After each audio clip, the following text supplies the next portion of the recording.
All right, so we went through the basic molecules that are going to structure cell membranes. So we have the carbohydrates, the lipids, and the proteins. And so now we're going to start to actually build a cell membrane, and then look at the structure of the cells, and that'll be eventually future things. But we're going to look at the membrane itself right now and the membrane structure. So membranes are structured starting off with phospholipids. So we're going to get a new blue one here. I'd be representing the polar heads of a phospholipid, right? The glycerol, the phosphate functional group, and then the polar molecule. And then we have the fatty acid tails, remember? So this would be the non-polar part, just carbons and hydrogens, essentially. Now, how do phospholipids interact with water? So let's just say I have a container here.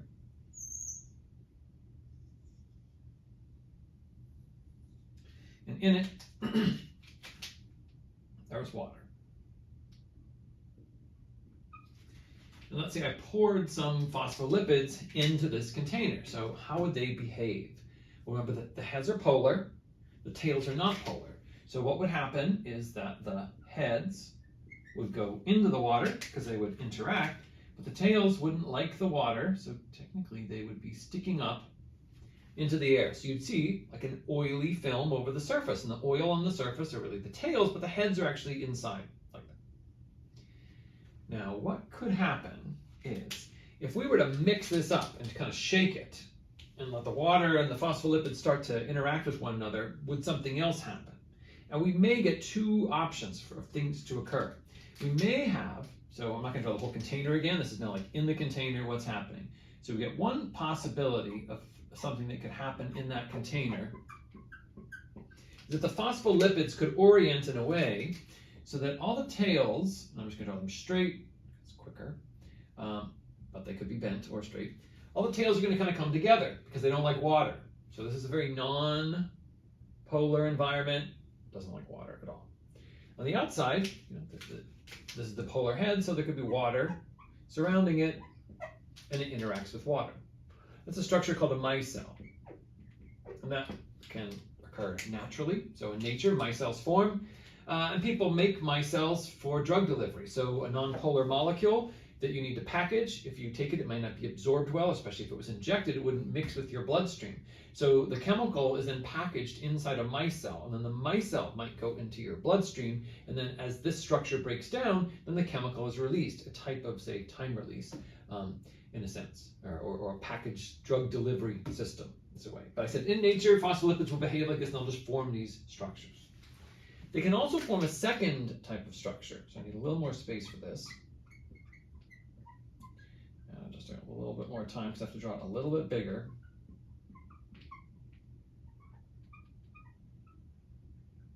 So these are not perfect circles you can see here, but these are representing all the polar heads of, say, phospholipids, like the micelle I'm drawing here.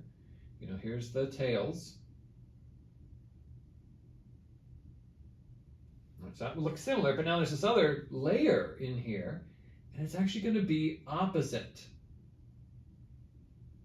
in orientation. So we're going to have tails against the tails. So now we have this non-polar zone here, but we have a core. So we have water out here, but this area in the center, that area can have water. So this is something called a liposome. That can form in nature, just naturally from phospholipids being mixed up in the presence of water. Liposomes can form. We'll get into this later in the course in the second half of it, probably around the third exam. We're talking about the first cell, so say the evolution of life, so the beginning of things, and so it'll tie back to this part of the class, right, where liposomes potentially formed, in nature and trap different molecules in here, carbohydrates and lipids, peptides, amino acids, and these molecules interact with each other. And over time, a very, very, very long period of time, create chemical reactions that start to create a type of metabolism and start to code for information and hold on information that's repeatable to give rise to living things in cells. We don't know exactly the details, but we have a lot of the information that puts all those things together, and it would start with this kind of structure. So this is what we need now to understand, but it's also, again, it's not going to go away. A lot of the content will build and connect. So you're going to connect with this again later in the class. So liposome, that term will come back. So liposome structures form. And what we have here, what is this liposome? Well, it's really what we call a phospholipid bilayer. So now I'll start to draw this a little neater, and I'll erase those things, and I hope my new marker erases well. I'm not sure. I haven't tried it yet.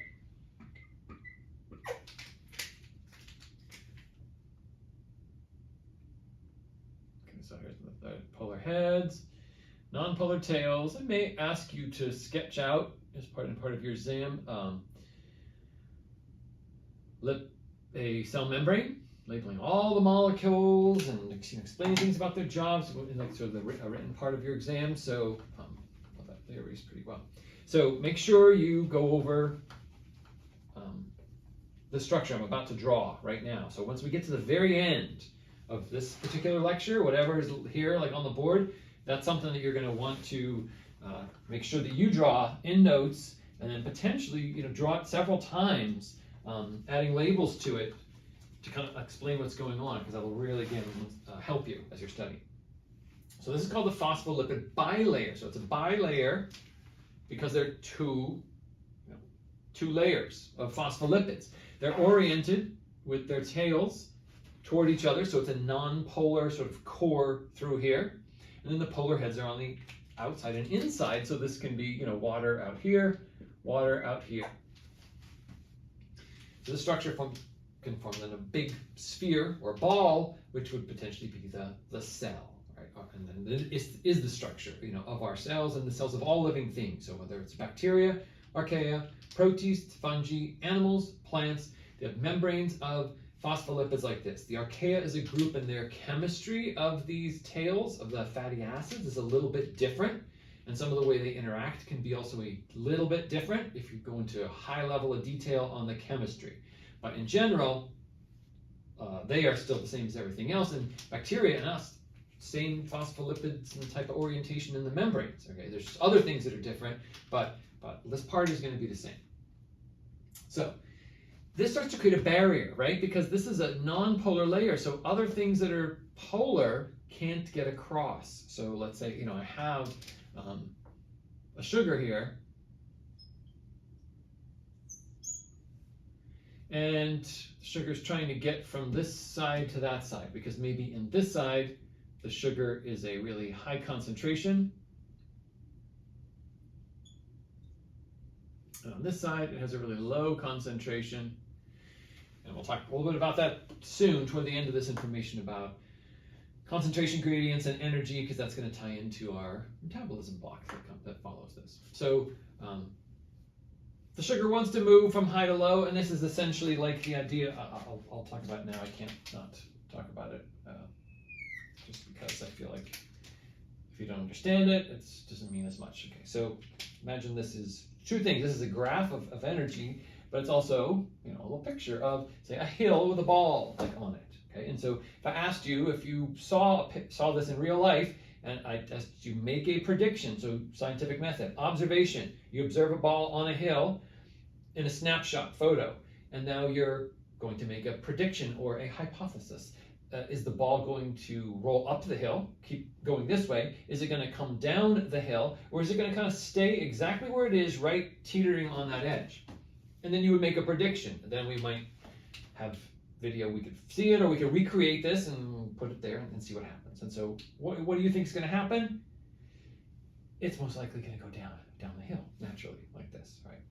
So this is considered, in terms of, say, cells, if this was energy, and energy we're going to find and concentration are really tied together. So high concentration is high energy. Low concentration is low energy. So high energy environments or high concentration environments, they're unstable, and things are going to try to move to a low concentration environment, just like a ball rolling down the hill. So even though in my drawing here, I have the sugar kind of going up in orientation, direction doesn't matter. It's all about concentration. So if this side was high, then it would come down. If this side's high, then it's going to go like this. So it could be in, coming out. It's all about difference in concentrations.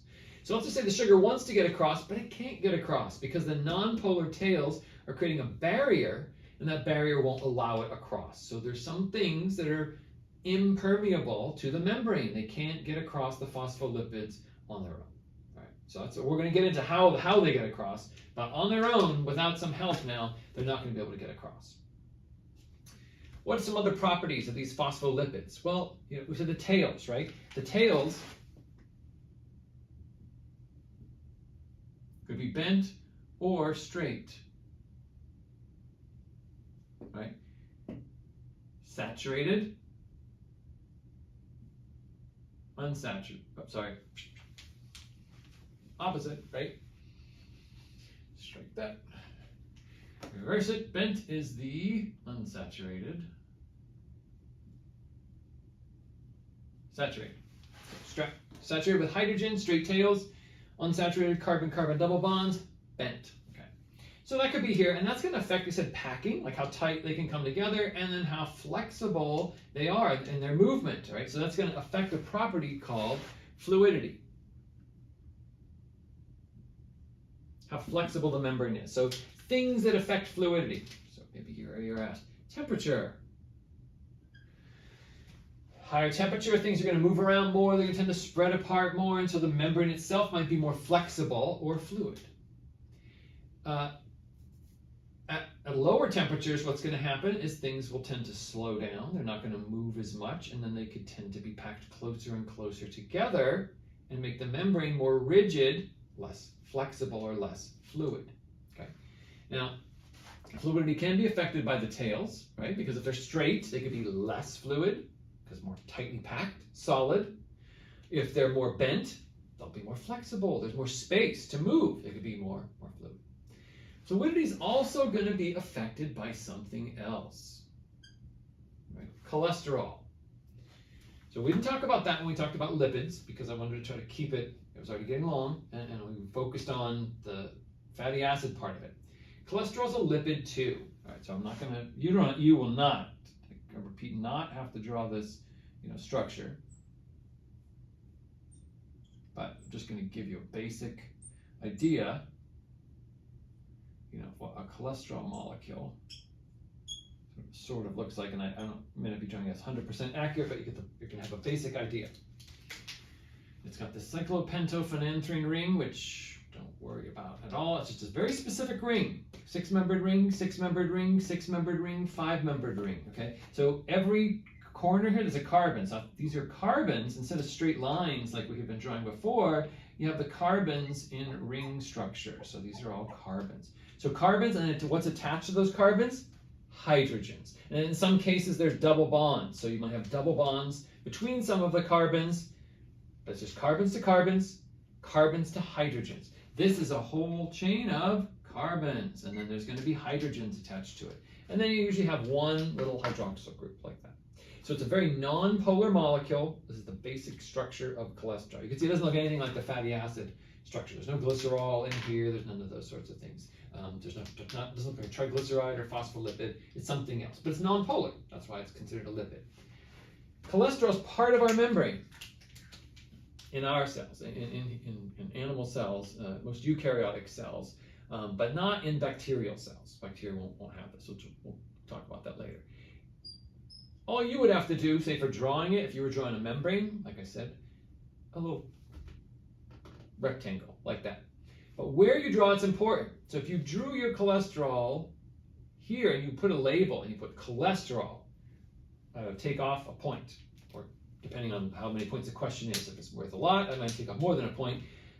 If it was only like a 6-point question, maybe that would just be 1 point, because there's a lot of other things. But why would I take off points for this? Well, because look, that's a polar head, that's a polar head. Is this a polar molecule? No, it doesn't interact with any of those polar parts, so it's not going to be there. It's going to be, even though this is just a little simplistic, more cartoony sketch, still, it matters, where things are located. It's going to be in the non-polar zone. It's going to be where those tails are. That's where cholesterol is found. It could be on either side of the membrane, in either layer of the bilayer, and there could be many of them. There could be a lot of them, there could be a few of them. It varies by different types of organisms, and especially organisms that live in different types of environments as well. So cholesterol does kind of two things, and you're kind of seeing them here in this drawing. One is it provides a space. Now there's like a gap between these two. They can't be pushed any closer together because the cholesterol's there, kind of blocking. So these two heads are kind of like always like flexed, like they try to get together, but they can't because cholesterol's in between them. So it can make a membrane more flexible, but cholesterol molecules have a property where they can kind of create little groups. So now these two, though, phospholipids here, they're kind of together. They're kind of like been put together by the cholesterol molecules, kind of clustering them like this. So it could also reduce fluidity. And how it behaves in terms of fluidity is related to the temperature. So at high temperatures, as temperatures increase, it gets more fluid, but cholesterol, its property where it kind of corrals them, kind of takes over. So it's kind of like keeping the fluidity in check. As things get colder and membranes get like really compacted and things get pushed together, you find, oh, they can't get pushed together too much because cholesterol is keeping them from being packed. So it actually helps increase the fluidity. So essentially it does the opposite of temperature. And in that way, it's considered a fluidity buffer for temperature. So as temperature increases, the cholesterol can make it lower instead of the heat's making it higher, but cholesterol's making it lower. So, but really, it's trying to maintain it so that it doesn't change very much. That's the idea. So the changing temperatures, the cell still maintains all of its function just the same as whether it was warmer or cooler. That's kind of the main idea. Hopefully that makes sense to you. So we have now a membrane, we have a little more complexity to it. We have the phospholipids and the cholesterol molecules. We said it's a barrier, certain things can get across and certain things can't. Now water is going to be one of the things that's going to, it is polar, right? But it's small. So what is it? We got one atom of oxygen, and then we have two atoms of hydrogen. So it's three atoms to make this molecule. Hydrogen is the smallest element, right? Just one proton, one electron. So it's pretty small. Right? It is polar though, right? And it's like the polar molecule. So you would say, oh, well, it's kind of small, but there's three things. And then it's charged though, so it's going to hate this area here, and that area doesn't like it. So this is a barrier to water. And it is, but water can sometimes get through that barrier in either direction, depending on the concentration of itself, water, and other sorts of things. And we call that osmosis.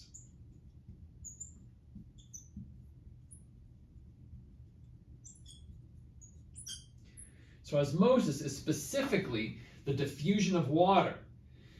So diffusion is kind of like this. It's the idea where anything is going to be trying to move from an area of high concentration to an area of low concentration. That's diffusion. So this would be water moving to its own, from its own area of high concentration to its own area of low concentration, which would be the opposite of other things.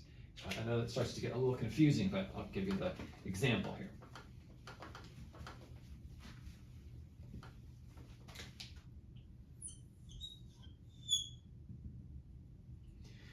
Let's say we made a chamber. This is a phospholipid bilayer, right? Let's say, right here.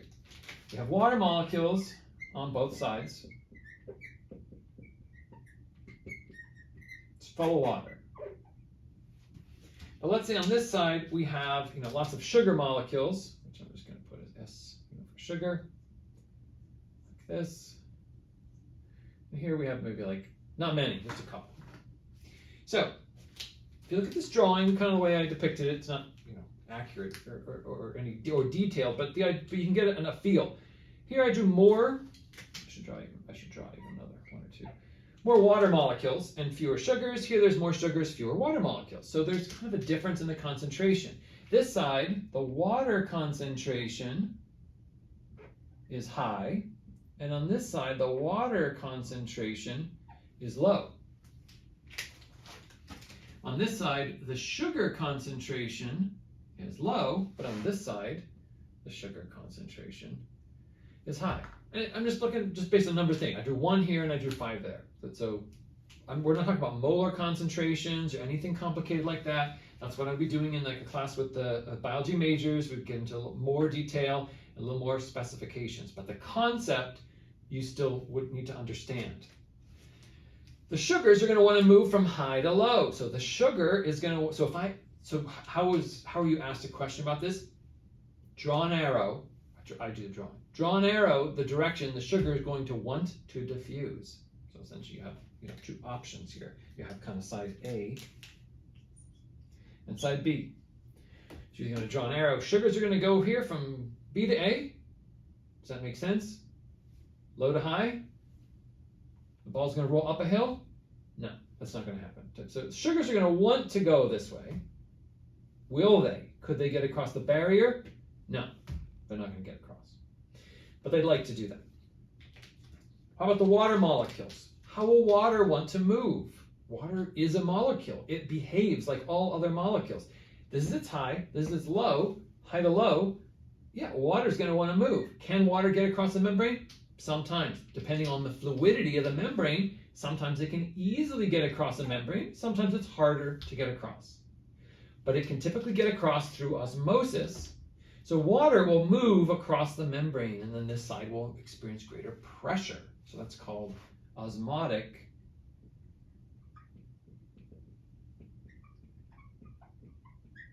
pressure. And that's going to be the key to understanding when we eventually get to the first cells, especially bacterial cells, and a characteristic that they have of having a cell wall, that the bacterial cell wall, its purpose, is to fight against osmotic pressure. And you think of another type of living thing that has a cell wall. Do animals have cell walls? No, we don't. But plants do. Plants have cell walls because they often have a lot of turgor pressure. They have a lot of water pressure in their cells that kind of push against them, and that would blow apart this membrane and destroy it.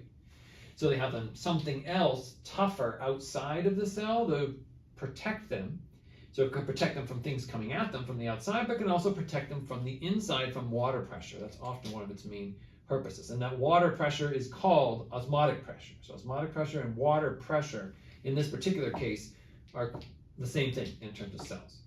So if this is a semi-permeable membrane, some things get across and some things can't, and water gets across through osmosis, that then creates kind of pressure for cells. And so cells can be stressed or strained depending on the environments they're in. So if this is a cell, a living cell, and it's then put in an environment, say of pure water, 100% pure water, well, the cell is going to have water inside it, but it's also going to have sugars and amino acids and lipids and all these other things. So water is going to be trying to get into that cell. And then when it does, because it will through osmosis, that's going to create pressure, on that cell. So then the cell's going to have some way of fighting that, or else what's going to happen is the cell is going to swell and get a little bit bigger. And then it can stretch and swell a little bit more, but at some point, the cell may pop, and its contents explode outward because of the water pressure. So that is a real problem, and our cells fight against it all the time. Our cells have something we're going to get into when we talk about transport, an energy budget. So like if you had a budget for how much money you have to spend and how much you allocate to this or that, when you were an embryo developing, about 80% of your energy was all to combating this from happening in your cells. And as an adult now, about 30%, so like a third of your cell's energy is constantly being used to prevent this process from happening. So that's a lot. It's really significant. This is something that's constantly happening in you and pretty much all living things, is that osmosis is a constant process. Cells may lose or gain water, and they have to balance that out. So how is that going to happen? That's going to bring us into our proteins. All right, so usually I have to ask my class if they have this before I erase it, but since you're in a video, you can just pause it and rewind, so I can just erase this anytime.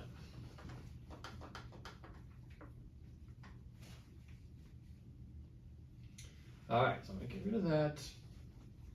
I'm going to add something else here. So, some people did experiments, and they had, cell membranes, and they had stuff on one side of the membrane and one on the other side. So say like a sodium ion, just an individual atoms of sodium that were charged. Water, things like an alcohol, like ethanol. Sugars, like glucose, and so forth. And there's certain predictions, and then even gases, say like oxygen. And then we made predictions. What should we expect to get across the membrane? Well, look at oxygen here, right? It's not only small, even though oxygen was electronegative, oxygen with oxygen, they're the same. So no charge, not polar, so non-polar, tiny. If it wanted to get across, it could get across. This one's tiny, but has a charge, so it can't get across. Glucose, both polar and big. No, not going to get across. Water, we said sure. And sometimes it has a hard time getting across. Other times it can, but it usually is. So osmosis is usually occurring to some degree, highly variable. Ethanol, ethyl alcohol, it's polar, it's kind of bigger. Nah, not really. So we can make predictions based on the structure. And then in reality, people look at real cells to see how these things move, and they find, oh, look, here's some cells, and sometimes sodium gets across, and glucose can get across, and this can get, so how does that happen? So it doesn't make sense to scientists. So they find later that there are proteins. Remember that alpha helix structure? They go all the way across a membrane. So we call this a transmembrane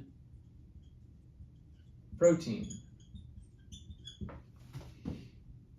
And because the protein can go all the way across the membrane like this, that means one of these things that normally couldn't get across could come here and actually travel through the middle like a little tunnel through the protein from one side to the other.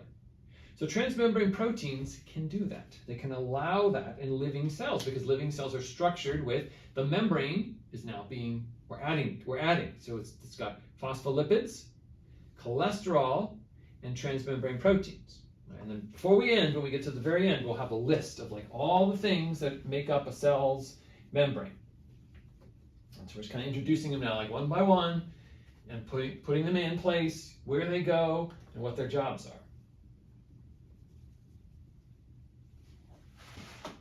Okay, so we've got transmembrane proteins doing this, and we'll talk a little bit more about what they do. So I have over here, just to try to keep myself organized with you, carriers, pumps, channels, pores, and active transport. I'm going to keep the active transport for a separate lecture because it'll add a lot more to this. It'll get a little more complicated. So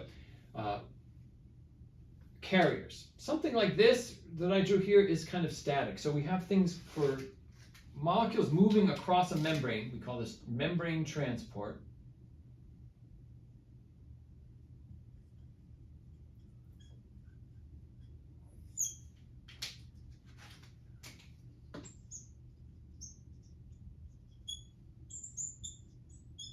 The transport could be passive or active. So passive means diffusion is going to happen. Things will move from high concentration to low concentration. Active is going to require energy. That's where things are going to move from low concentration to high concentration. That means like the ball rolling up a hill. So will a ball ever roll up a hill by itself? No. Could you push one? Sure, right? You just push it up a hill. That takes energy. It's not going to just happen on its own. So it's an active process that requires energy. Molecules could be pushed across a membrane from areas of low to high concentration, but they're going to need energy to do that. Proteins will be involved in it in a different sort of way. But what we're going to focus on right now is the passive part, the passive types. So the first type of passive type we'll look at actually is the ion channel. So if sodium's going to get across, how could it get across? Well, if we just had one of these little tubes, essentially, in the membrane, it creates a little hole. That's a channel, and an ion can get across. So something that's charged now can get through this membrane because it's traveling through the ion channel. Right? There's variations of this where the ion channels could be opened or closed. There's gates, and that's again a little more advanced for a more advanced course. But the idea is these are one way that molecules that normally couldn't get across the membrane can get across the membrane. It's through an ion channel. So it's just passive. It's a hole, and things move through. Can anything move through it? Well, you have to be small enough to fit. So if you're too big of a molecule, you can't fit through. So this is one atom, of sodium. So small. Glucose, no, too big to fit through that. It's not going to happen. All right.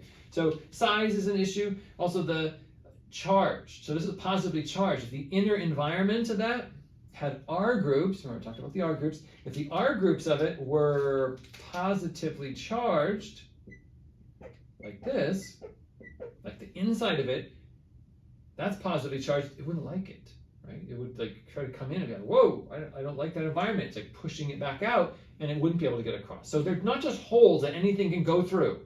They're things that can have a size selection and a charge selection. But if then now we had a mixture and many of these were negative, maybe a couple were positive, but most of them were negatively charged, then this kind of enters and it says, oh, okay, that's fine, I can move through here, oh, I don't like that, and it gets pushed through, and then it comes out the other side. So the molecules are just moving on their own by diffusion, but they're moving through a protein, a membrane protein.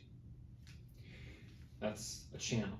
Right? A pore is essentially the same idea, but it's much more complex. It's something that has maybe quaternary structure, where there are, I'm not going to use that drawing, I'm trying to decide where to draw this. So it's essentially where if this was the membrane, we might have that, this, something, I'm trying to draw something kind of three-dimensional. It's like a big, big structure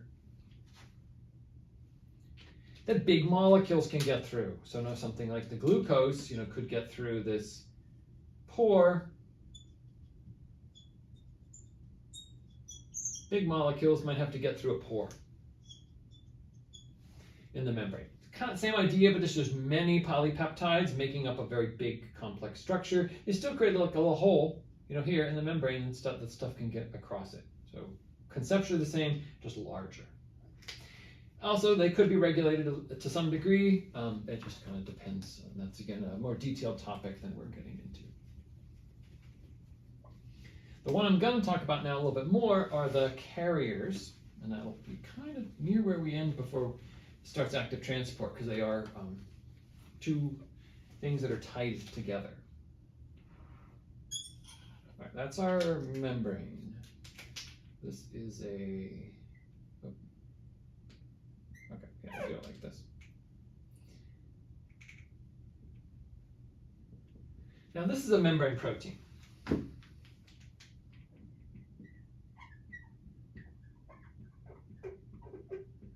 Transmembrane protein is what it says.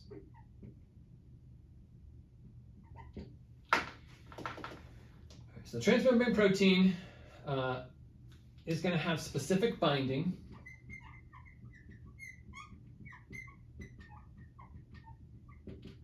And it can change shape. So what will happen here is, let's say some molecule wants to get across the membrane, and it can't get across on its own, but there's a protein and it can actually bind or interact with that protein. When that happens, the protein changes shape.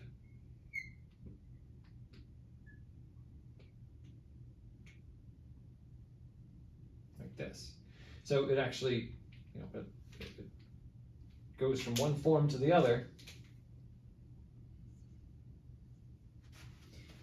So this molecule here is trying to get across the membrane. It can't get across the membrane, so it interacts with the protein. The protein attaches to it.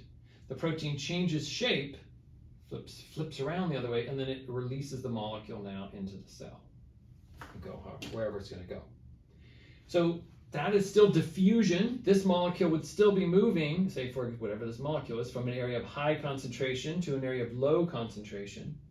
But it's moving through a protein, which is a transmembrane protein. But now the protein is grabbing it. It's very specific. It's changing shape. So that's a carrier. It's carrying the molecule. It's not moving through a hole. Attaching here, it can't get across on its own. It can't get across unless the protein changes shape.